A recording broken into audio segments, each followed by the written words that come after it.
and that Gnar banned out right away by the Tigers. Now, I'm a bit surprised to see the Gnar ban. Now, it has been KT's best performing top lane champion in the playoffs, but, and you have to remember, Smeb has always been a Kennen player, and since Kennen has been removed from the disabled list of champions on this patch, we've seen more and more players in the LCS try and take that Kennen versus Gnar matchup. I mean, it's Kennen and Braum. They were on the disabled list for the longest time, and now they're finally back up, and we thought that would be the matchup. It still could be in one of the future games. He hasn't played a game of Kennen this season, but there's the Nidalee ban, so KT, even on 6-15, respecting the pressure from Peanuts Nidalee.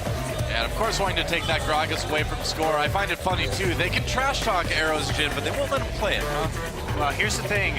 Are they moving towards a Rek'Sai release first pick here? ROX, Tigers, KT thinking about taking some time here. But Tiger's strategy right now is they're trying to eliminate KT's most powerful picks from their playoff run, and they're going to see how deep it goes if they really need to eliminate some of the pocket picks like the Aurelion Sol. And there is the Rek'Sai first pick, so like you said, going to that early jungler, yeah, it's a best of 5. You can test the waters early on. The thing is that Rek'Sai is more of a takeaway pick for ROX Tigers than necessarily a power pick. They've got a winning record. They're 5-3 on the season. It's obviously an excellent pathing jungler, been a big priority around the world, but it's not the Elise. It's not one of the scary carry champions. Sure, you can build a bit of damage from the jungle, but KT's revival against SKT came around taking away the Rek'Sai pick from Blank, and it's been taken away from KT this time for game 1.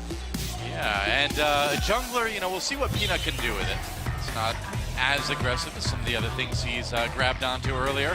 Might see the Echo. I think the Echo someday. Yeah, I think the Echo is really a no-brainer here. He has been very lane dominant, and with the elimination of Gnar, of course, we could still see the gangplank on the side of the Tigers, but Echo should do well in lane. And most importantly, it's a flex pick for KT. Fly showed in the semifinal that he can play it in the mid lane, and he was confident enough to blind pick it. So KT being on red side, the Echo as a flex, definitely a big priority. The Alistar picked up for Hachani as well, and I'm having flashbacks to 2 years ago, man, with Hachani playing Alistar in the finals. I feel like I've seen this before. He did very well. He did indeed.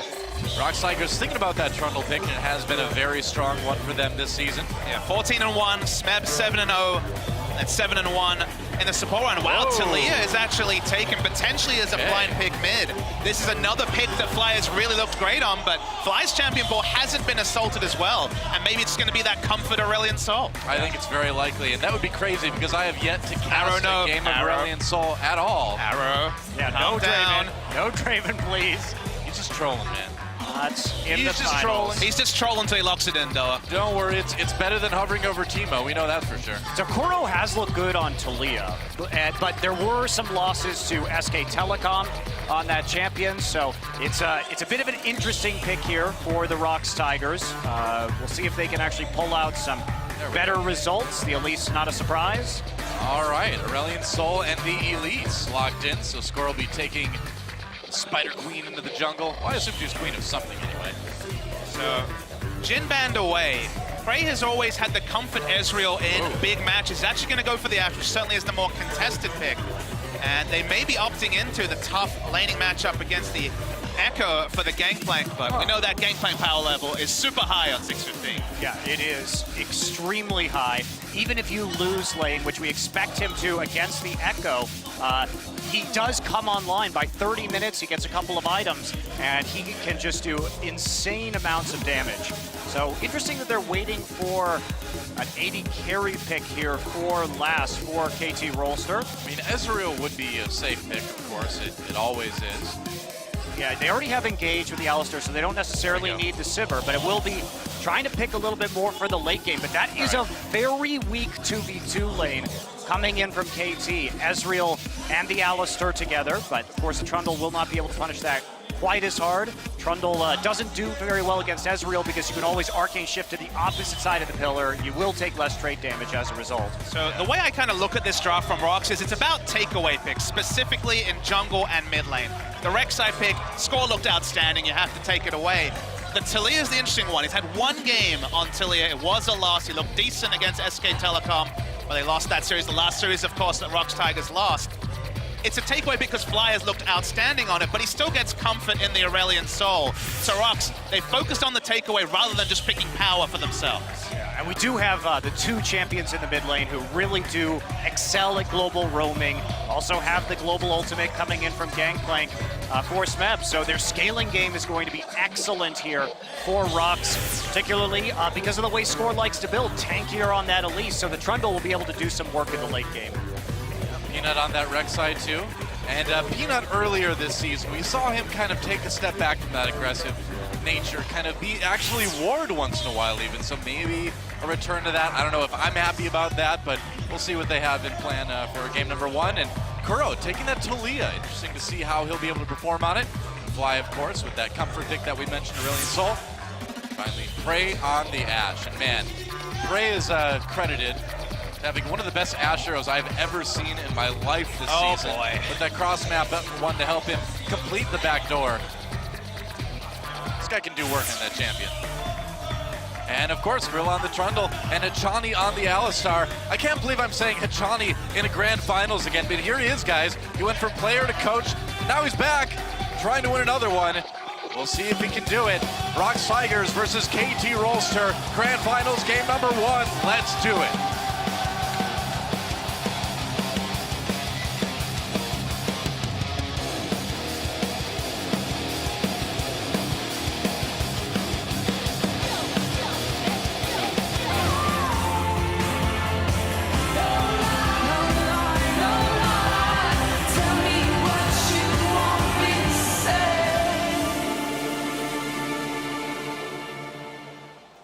Welcome to Summoner's Rift for game number 1 between the ROX Tigers and KT Rolster here at the LCK Grand Finals on OGN.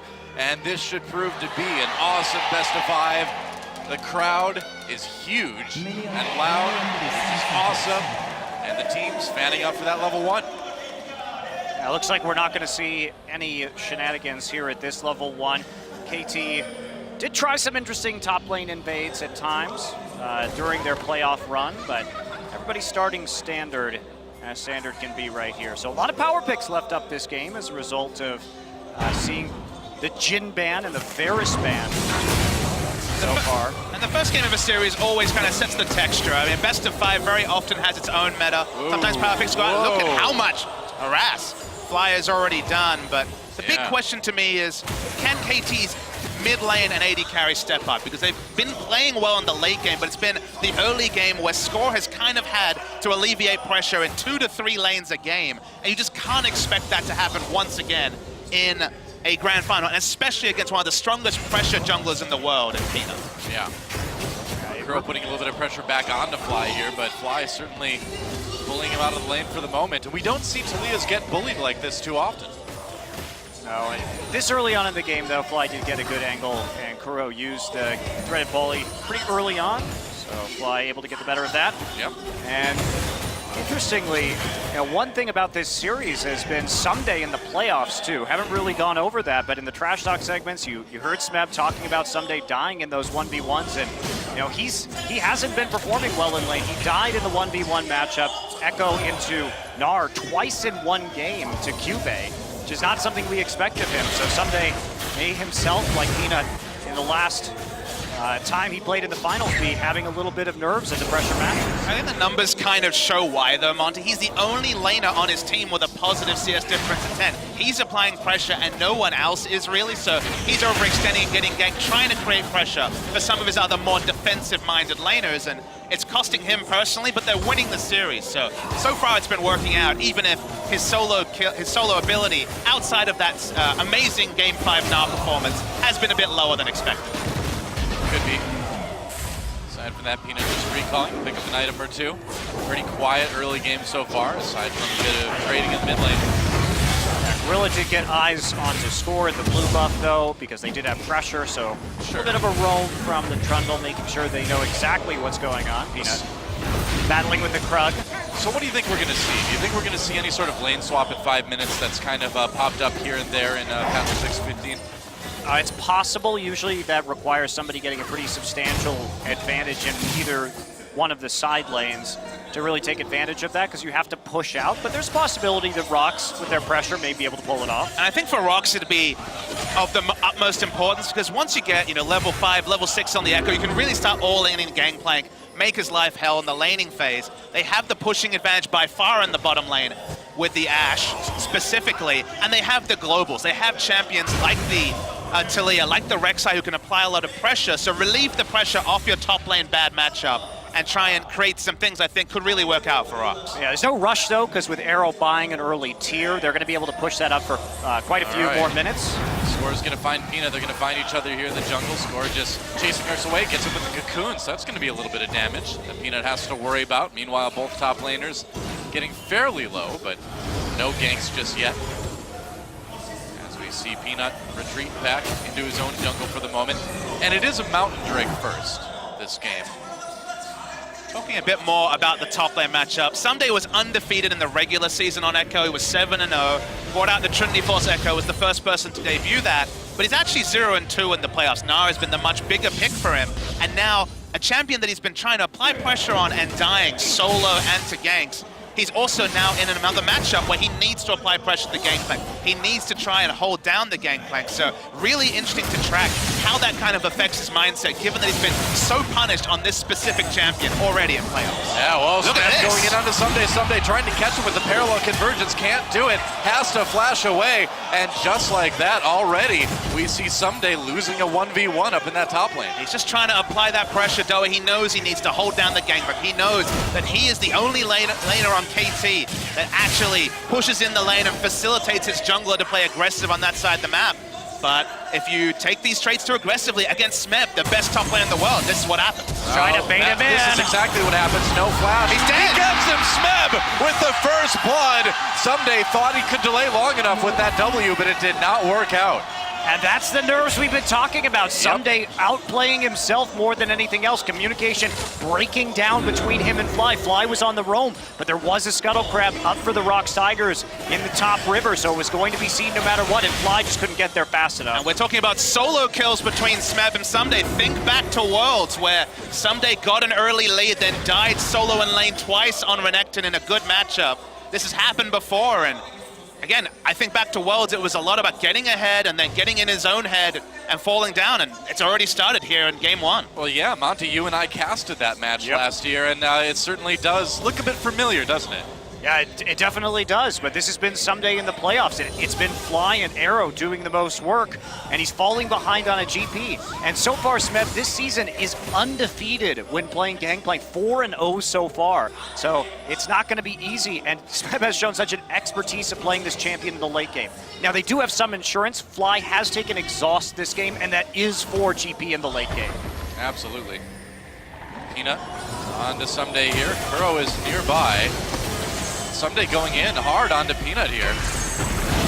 Forces him to burrow away, but not really a big problem for the ROX Tigers jungler at the moment. Yeah, but Smeb gets more free time. Of course, he has the global to at least assist in an escape for one of his jungler or mid lane, so there's going to be more CS over to the Gangplank. Yeah, just protecting that blue buff handoff now. Gorilla hanging out, dropping the pillar in the brush just to be safe, but Someday back up in the top lane, farming again. Well, I'm already quite worried about how big Smeb is going to get here, because that first blood gold, and we're already going to have a pause, guys. Okay.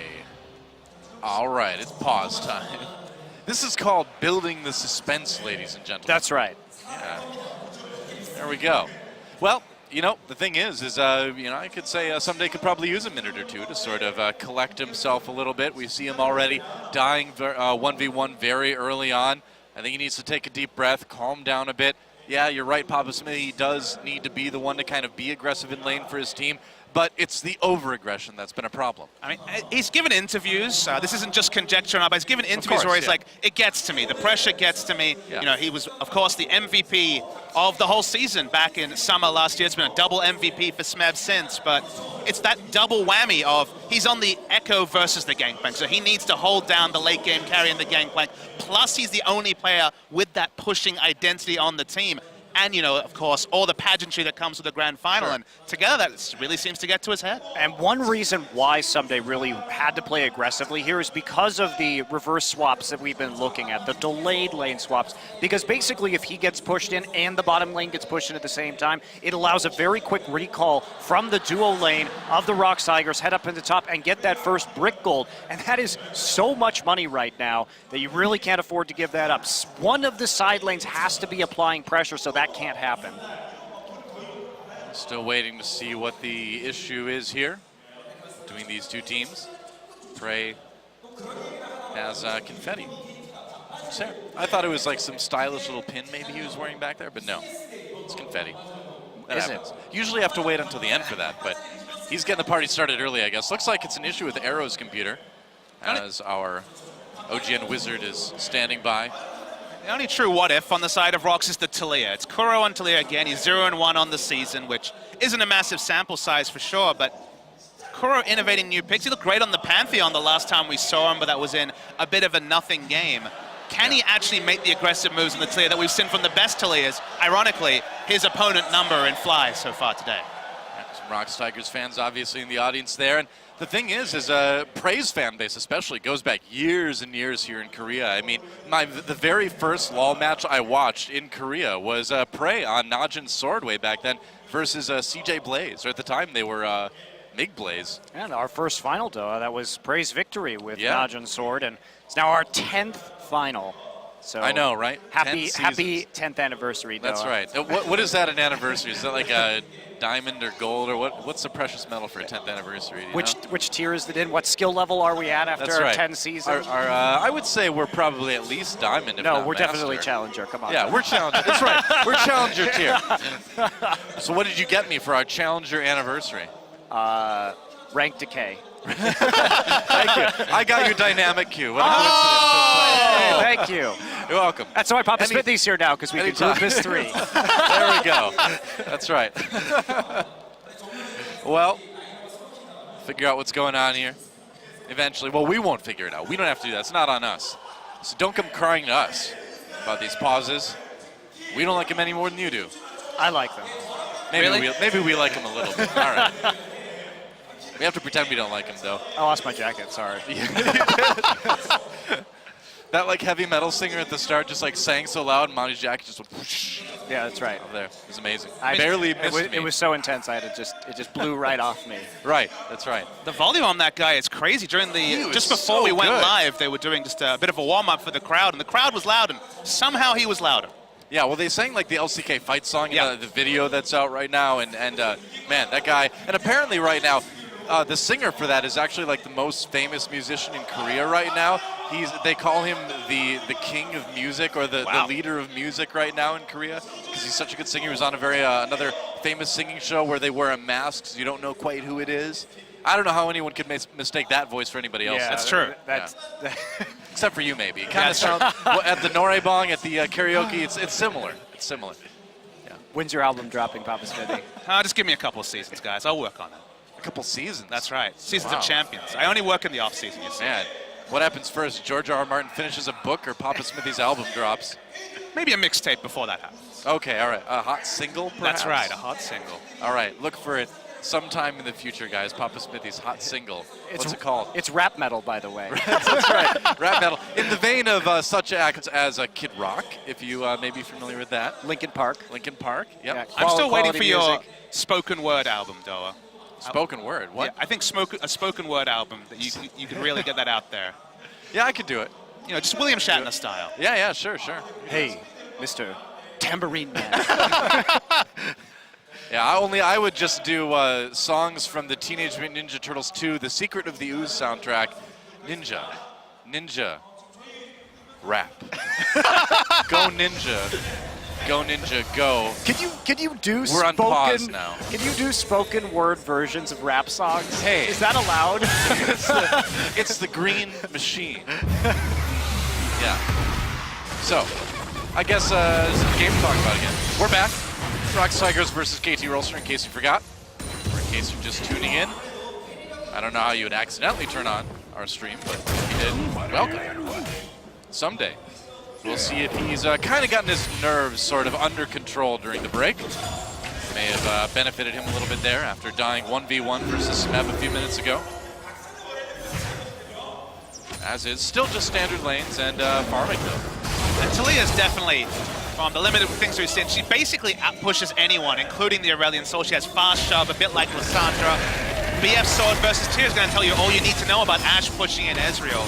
That's why Echo's been trying to do his part, fell down earlier, so map pressure advantage is certainly there for ROX, and given how important the jungle is on 6:15, remember, in standard lanes, the only kind of unknown variable is the jungler coming out of the darkness, or a ward sometimes, but mostly the darkness. Make it sound so scary when you say it like that. Hey, when the jungle shows up in my lane, I know I get really worried, Doa. Yeah, I just kill him. Bloodthirsty of you. Or if I'm not, well, yeah, what do you expect? Again, in this meta where the jungler is the kind of only unknown variable, you don't have that extended lane swap where the movements are very predictable. Pushing lanes allows Peanut to play so much more aggressively, but it's actually Fly who's moving over here. Whoa, here he comes over the wall, and Smeb could be in trouble. Drops a GPL right away, Someday getting low immediately. Fly waiting, might use that voice of light. There it is, tries to get the kill. Oh, they end up trading though, one on each side. Someday trying to flee, Peanut and Kuro got there just in time. Someday trying to get away, not sure if he can make it though. Score! Peanut not getting there for the unburrow, but Score does find Talia from behind. Kuro goes down. They do find the kill onto Someday, so it ends up being 2 apiece at the end of that fight. Only the junglers left standing. Peanut will pick up his second kill right there. Smeb, though, pretty heads-up play to escape that for as long as he did. Gets at least another assist. Yeah. And Someday will come back into this game with a kill and an assist of his own, so a bit bloody up there. But both mid laners doing a great job of following through and trying to help the top lane. Even though it's a 2-for-2, you kind of have to step back, look at the matchups, realize that the Gangplank is going 2-for-2. Usually it's the Gangplank solo dying to a Gnar or an Echo. Going 2-for-2, still ahead in CS, so still ROX Tigers winning out on that trade. Oh yeah, and I mean, if you look ahead, you know that Gangplank is going to be absolutely wrecking people later, so a lot to worry about for KT Rolster. Yeah, and just to speak to the Gangplank a little bit, because it hasn't been played as much in other regions, yet we do see it picked and banned pretty much every game here in Korea. Yeah. The GP, you expect him, as Papa Smithy's saying, to get solo killed in some of these matchups. It just is par for the course. And it's fine to die a couple of times because he comes online. His late game effectively starts at 30 minutes. So if you could just last that long, he can turn games around where we've seen it comebacks or near comebacks from 10, 15K gold in the hole because of how much power he has after 30. We've had the darkest metas in the top lane. We remember Renekton versus Shyvana, but I think this is one of the best metas for the top lane where you can solo die twice and still BK. Like, the amount of chaos you can have with a Gangplank in the game, it's great to track. Yeah, true enough. Kuro just dodging around some of the abilities. He's caught up in CS to Fly quite nicely. Pretty even in the mid lane, both players. 0, 1, and 2 score, being very patient waiting in the river. As I say that, of course, though, he finally moves out. Not finding that gank onto Kuro that he was wanting. And we may see a bit of a dive here coming down. They're going to go Score on the way, yeah. Gorilla and Prey already on the run. And they're either going to have to give up some damage on this turret or give up their lives. And it looks like they'll take a bit of damage. No moves towards the Dragons just yet. Or Drake, rather. And it's good to see KT being on the front foot, but remember that Talia can join very quickly with the Reaver's Wall. Peanut has good mobility on the Rex side as well, so you can try to make those aggressive moves. If you mess them up even slightly, then the response is strong from ROX Tigers. Yeah, and KT should have backed off. Cannon Barrage is up, so didn't want multiple globals raining down in the turret dive. If Peanut hadn't been there, that's when they were going to look to maybe go for it, but Peanut caught up a little bit. Fly takes a lot of damage from the Talia. Now the GPO comes down. Oh, Voice of Light pushes him back, but it's not enough. Another kill comes in for the ROX Tigers. Someday looking to get a bit of revenge onto Smeb's Gangplank, but Smeb avoiding, bouncing around those barrels, and here comes Kuro on the Weaver's Wall to try to make it. Yes, Flash. Another kill. Peanut coming in from the side. He could tunnel around the back. Someday make it though, but no. Not with Score and Hachani there to protect. So it looks like that's the end of that conflict. But again, went well for the ROX Tigers. Peanut already has so many items for 13 minutes. He has the Tiamat and the completed Cinderhulk, and that was Fly sort of underestimating, but here we go. Speaking of underestimating, Smeb getting very low here, but the Rek'Sai comes in. Peanut there just in time. Score not getting up. Nice unburrow from Peanut. Saves his top laner. And oh, he got the burrow off just in time so that the cocoon stalled him at the end of it. And they both managed to escape. Amazing. Yeah. How many times can you compliment someone for their Rek'Sai mechanics? But actually, in that case, the amount of body blocking and mind games that Peanut put through saved his top laner, and Smeb continues to profit from smart play from his team. And Someday didn't have a flash to follow up either onto Someday, so couldn't actually, or onto Smeb rather, so couldn't actually complete that kill. And they did back off because we did see Kuro starting to move up towards the top side of the map and threaten counter gank on that dive. Still no attempts on that Mountain Drake yet from either team. So the way that KT wins this game is to play their 1-3-1 style they love to play. They really need to get in the side lanes and pressure. Both, as we see, attempted steal. Close call. Arrow nearly gets the red buff, but not enough damage on that two-shot barrage. But both Aurelion Sol and Echo with teleport can enter side lanes and have kill pressure on a Gangplank. Gangplank's going to be building almost purely an offensive build, and that's when the team kind of comes online for KT, because standard lanes, pretty tricky for them. Yeah, and also team fighting going to be very tricky for them in the late game, particularly because Someday is opting for a full tank build here. We usually see him go for that Trinity Force, but I think he felt he was behind, so now he's going Sunfire Cape first. And with that item, so many stats are going to be stolen in the late game by this Trundle. All right, they're going to try to make a play here. Someday trying to get away. Went in onto Smeb, gets slowed down by the barrel. Yeah, Someday has to burn his to try to escape. GP Ultimate will do it. Oh, it won't do it. It won't do it. Someday lives with just 60 health remaining. Peanut flashes for the Prey Seeker. He doesn't hit it. Now that was going a bit too far. Meanwhile, KT pushing this bottom lane aggressively, really doing a good job of capitalizing on that. That was a terrible flash by Peanut coming through. There was no chance that the Prey Seeker was going to do enough damage with the potion still ticking. They get greedy. In the meantime, Fly plays the map better. They use Peanut's commitment to the top lane to four-man the bottom. This is risky though. Someday TPing right back to the turret, trying to save it. Super risky with Smeb and Peanut right there. He's going to ult back. Nice moves from Someday so far. That turret's still too low, and yeah, he's not going to be able to save it. Meanwhile, KT in response pushing the mid lane. Ash Arrow comes in, slows up Pachani for a moment, but doesn't do a whole lot. Teleport canceled by Kuro. I don't know about the teleport from Someday, Monty. He could have teleported to the Drake. They would have taken the Mountain Drake, could have teleported to mid. They would have had an outnumbered situation. It could have been a trade up for KT, but they only go even. He 100% should have TP'd if he was going to TP at all to the pink ward right outside of the Drake pit, because there was no way he was going to stop that. And moreover, Score was in the mid lane. He couldn't get there fast enough. Get the flash out of Kuro. Pachani going for the headbutt pulverize combo. Can't quite land it, taking some damage on the way out. Has the ultimate in case things get a little bit too risky, but knows his limits, doesn't need to use it. Good individual play to get away from KT. Definitely an overinvestment from ROX, but KT should have traded up objectives and only went even, and they're in a stage where they're struggling. They're definitely behind the ROX Tigers, and that could have been one of the first footholds back into evening up the game. Still not a huge lead for the ROX Tigers just yet. Just a couple thousand gold, and they are even on turrets. Nobody getting the dragon yet. But you got to be worried. I mean, Smeb's pulling ahead in CS, getting scarier and scarier in the GP, and Prey actually getting some decent time alone with that bottom tier 1 turret.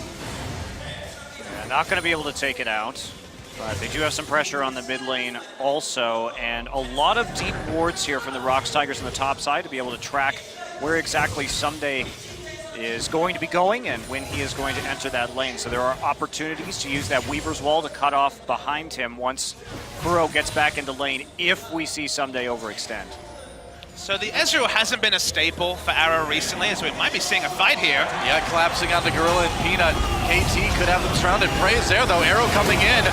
Kuro with the Weaver's Wall joins the fight. Members getting low. Fly trying to get away. Makes it out just in time. ROX Tigers now with the chase, but how far do they want to go? Hachani separated from the herd. They might be able to pick him off. Meanwhile, Smeb and Someday tangling near the mid lane. Hachani way behind enemy lines, trying to go for the execute. Maybe.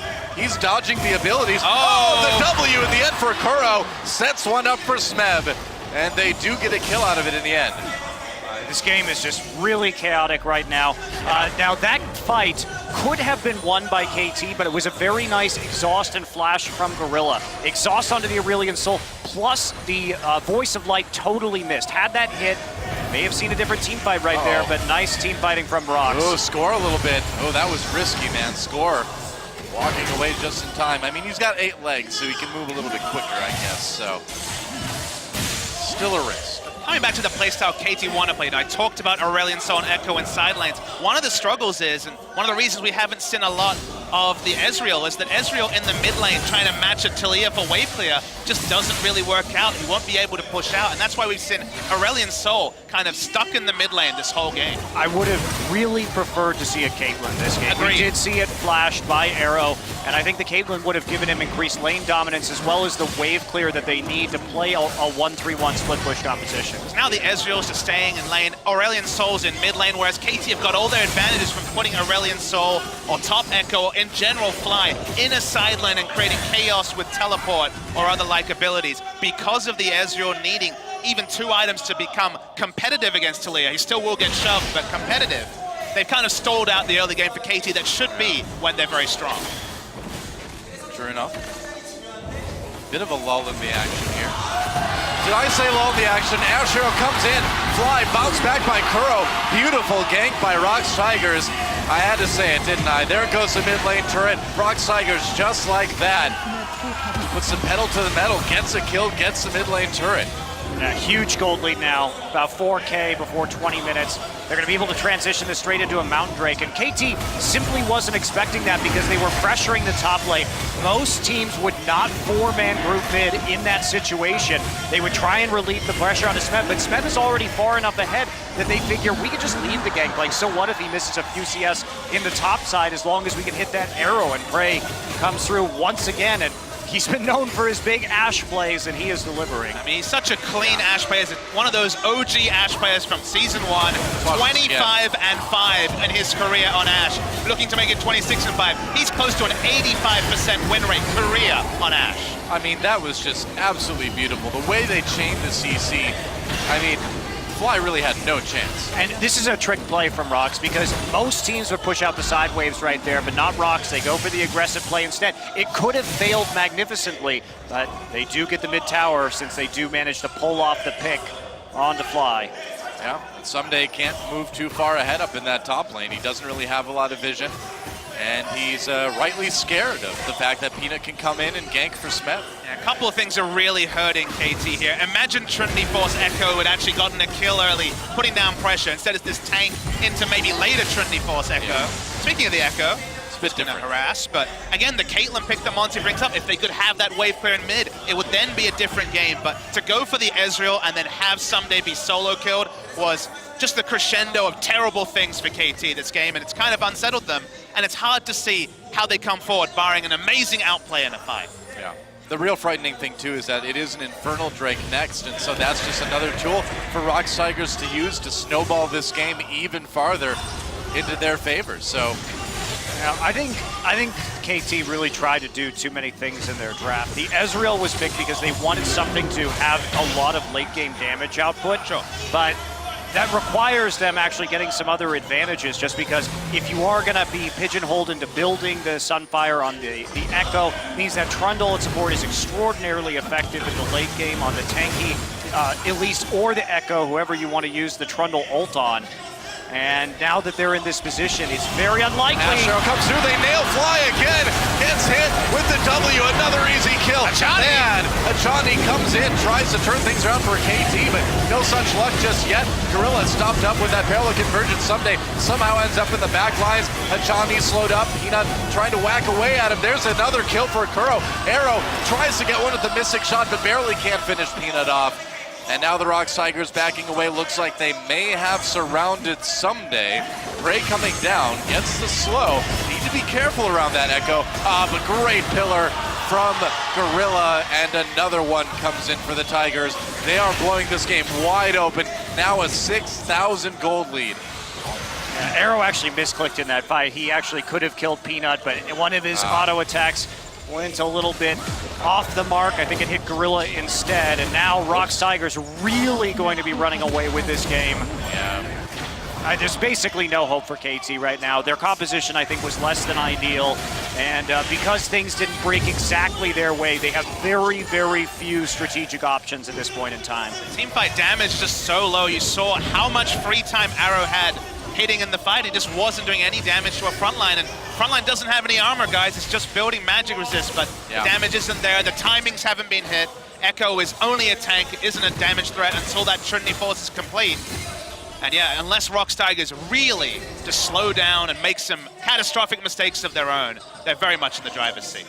Yeah, Vision already set up for the Baron 2. ROX doing a great job with warding the top side of the jungle. It may only be 24 minutes here, but that Baron is certainly a possibility with the amount of damage that they have on this team comp already. It's very doable. Ash Arrow comes in again. This time doesn't connect with Fly. Well, 2 out of 3 are still pretty good. Prey has been setting up some great kills this game. They've chained nicely into objectives. Prey and Kuro have just been the dynamic duo, man. I mean, they have been taking out Fly left and right here. And we've set pressure a lot this game, and even the Ash Arrows, it's relevant there because there's usually lane wards to spot out Ash Arrows, but they haven't been able to push up anywhere near the outer mid lane turret that's been sticking up for ROX. Yep. And thus, they just have no early warning on the Ash Arrows, and that's why 2 out of 3 times it's led to a pick and more advantages. Nice pillar from Gorilla, just checking that brush, making sure they can't collapse onto him and Prey. More mana complete for Arrows, that's something. Yep. It is a bit more damage now. But I gotta say, I mean, it's a worrying start for KT Rolster to seemingly going to be losing this game so one-sidedly. It is, and I think KT, because we really do have to look at the next game at this stage, they move away from the Echo. Echo has not been successful for them in the playoffs. Hopefully, if you're a KT fan, they'll get the Gnar. Engage on the Peanut and try to make a play here. They land the Cocoon, but there's no follow-up. Kuro comes in with that Weaver's Wall. No flash. Forces Score to try to repel away. Someday on the side here, ROX Tigers just waiting. They finally find Score. Easy kill there. And now KT can't turn it around. Someday gets knocked up by the Peanut yet again. Whoa, another catch! Another kill for the ROX Tigers. Kuro's been really beautiful with that W positioning. Yeah, it's the W positioning combined with the Pillar and the Weaver's Wall. Basically, they're just isolating targets with the Talia to bounce around right now. It is an easy very good pick and team fighting. And ROX Tigers should be able to claim this one. KT gonna try to stop them. They have to do something. It's desperation time, but that Baron goes down so fast. Easy take for the ROX Tigers. And they've got the fight. Peanut over the wall with the knockup on that Rek'Sai. Fly on the run, got exhausted, had to burn his flash. Someday mixing it up, but he's gonna mix it up in the afterlife as he goes down. Arrow having to back away. Only the 2 squishy carries left, getting chased down by the ROX Tigers. Oh, Peanut getting a little bit close there. Yeah, I think you'd be satisfied with that. You take a break, go back to base. Arrow's actually been doing well in terms of his positioning in this game. He just hasn't had the scaling necessary. They went for the Rod of Ages in the mid lane and the tier. They never were able to get to that place, but maybe they can pull off an Infernal Drake. Peanut doesn't seem to be interested in it. The Ash Arrow is going to spot it, though. Oh, all right, slows him down a bit, but no follow-up. They're at least kind of checking what's going on. So KT do manage to get a pretty powerful objective for themselves too, but they have to deal with ROX Tigers and the Baron buff now. Let's watch that fight again. Just watch the way the Weaver's Wall and the Trundle Pillar work in conjunction with the Talia right here. They score bounce around on the outside, but then Sunday's going to come around, get knocked up himself by Peanut. They're really doing a good job of playing for that backline, and we don't get any more replay. Yeah, we don't get to see the double displacement, but the synergy between those two, I think it's the first time we've seen it. Oh, watch it right now. Scores a flash, but all right, gonna try to flash Another away. Miller. Not enough. And Gorilla's had a bit of a rough season, but he's on fire this game anyway. Score gets very low. Another kill for Peanut. Peanut's in the enemy base right now. Yeah, you probably want to tunnel out of there, buddy. Flashed in, tunneled out. Why not? Someday getting the back lines. 1v4. Has to back away. Obviously not a fight that he can take. He's going to just ult right back up to the top lane. it's going to be pushing in here, the ROX Tigers. The double displacement, it's the first time we've seen it. Oh, Arrowed! And that is, wow, where'd he go? He just vanished. ROX Tigers looking to maybe close this one out right here. You don't normally think of this ROX comp as a pick comp, but just the Ash Arrow and the Talia is deletion damage. They're so far ahead, this could be the game. I think this is almost certainly the game. We'll see if the KT Rolster players can put up any sort of defense, but there goes the first Nexus turret. Second one getting focused down by the ROX Tigers as well. Burrow a bit on the low side, but when they pop flying, when you can get kills like that, how in the world can KT fight this? Another one goes down to Smeb. Score can't do much to stop this one. Turns it around for a little bit of damage, but he's going to die as well. There goes the Nexus, and what a statement early on from ROX Tigers. They are saying second place no more as they crush KT Rolster in game one. GG.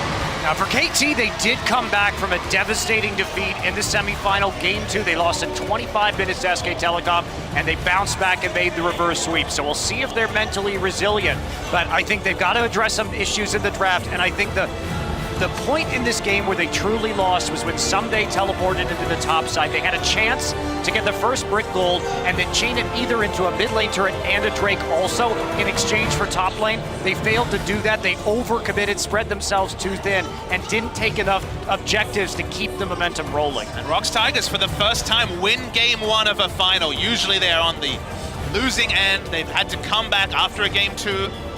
Game 3 victory, but this time they start strong, and so strong. The Talia pick from Kura, we wondered, is it just a takeaway? Can he play it serviceably? No, he looked fantastic on the Talia and just ran the game. Well, it's also just the synergy, right? The ability to use the Talia with the Trundle and the Rek'Sai and the Ashe together. That's what made it great. That's right, Doug Winter, guys. We'll be back with game 2 of the LCK Grand Finals on OGN right after a short break and right after we look at the Damage to Champions. Let's just do that too.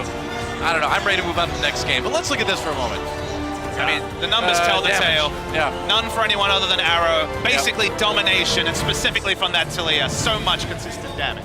Yeah, well, now I think we're ready to take a short break, and when we come back, we'll see if KT Rolster can tie it up. Keep in mind, they lost the game to SK Telecom in 25 minutes in the semifinals and came back and won that series, so it could still be a very close one. Do not go anywhere yet, guys. Lots more action on the LCK Summer Grand Finals on OGN right after this short break. I mean it. We'll be back. See you soon.